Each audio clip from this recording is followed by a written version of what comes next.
who are we, where do we come from, and why are we here? Those are the three fundamental questions we need to answer. And then the fourth one that follows that is what you just asked me. Once we know all this, since we have all this information, where are we going? Where are we going to go with this? And where we're going to go with this, we can only answer once we know the answers to those first three questions. Because how can we possibly know where we're going if we don't know who we are, where we come from, and why we're here? So we can't answer that question until we have absolute answers for the first three questions. However, this becomes quite interesting because you can, and this is also at this point and becomes a debate about our physical presence on this earth and our spiritual presence on this earth. Because you got to, you got to also realize that this is just a physical vessel for your soul and your spirit.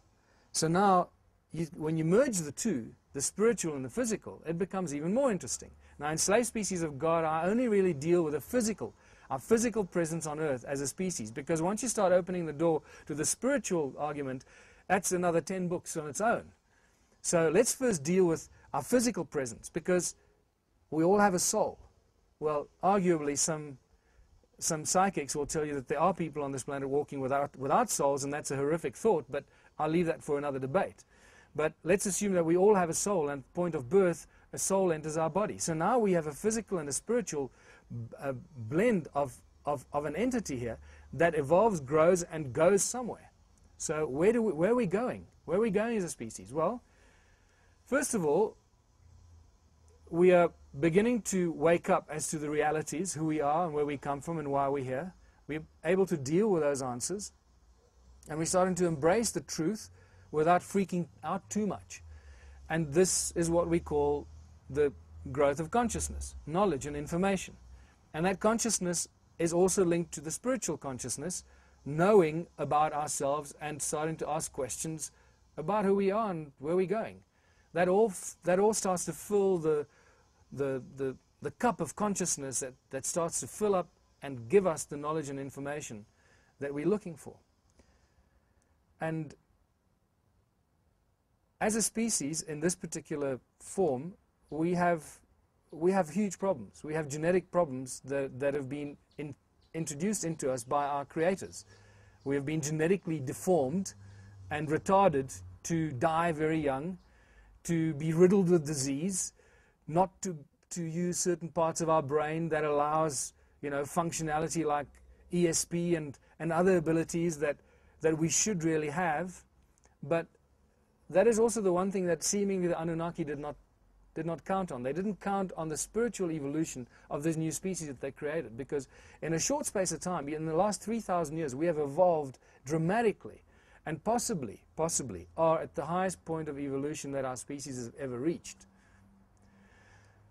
With that level of evolution comes knowledge and comes consciousness. Now, that all reverts back to vibrational frequency.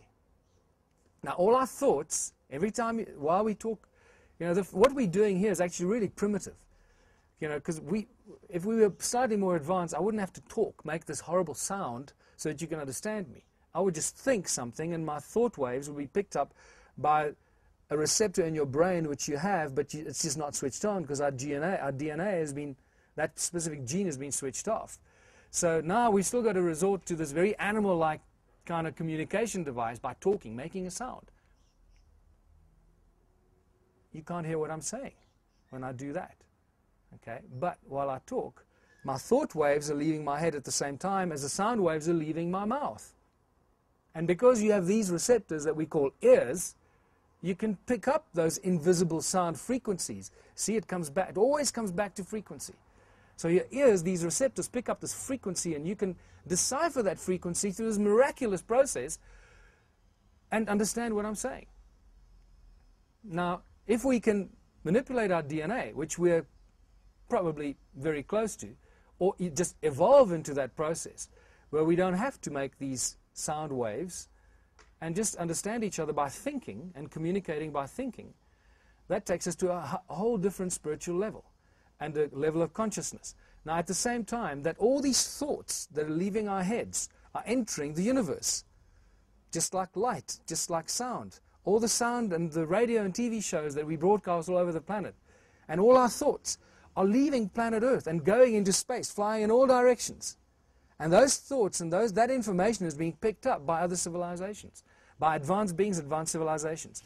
And if they are advanced enough to understand our level of frequency, they'll understand that we've reached a certain level of consciousness that needs looking after and taking care of. We're no longer a bunch of chimpanzees swinging in trees. That really is of no interest. But now we're exploring space and exploring our solar system and other planets, and we've reached a stage where suddenly we are getting a lot more attention from the other infinite amount of advanced beings in the universe, saying, look, there's a new planet with a new species that's reached a level of, they want to come out of their cradle. So let's start making contact and communicating with them and explaining to them the bigger picture without scaring them too much.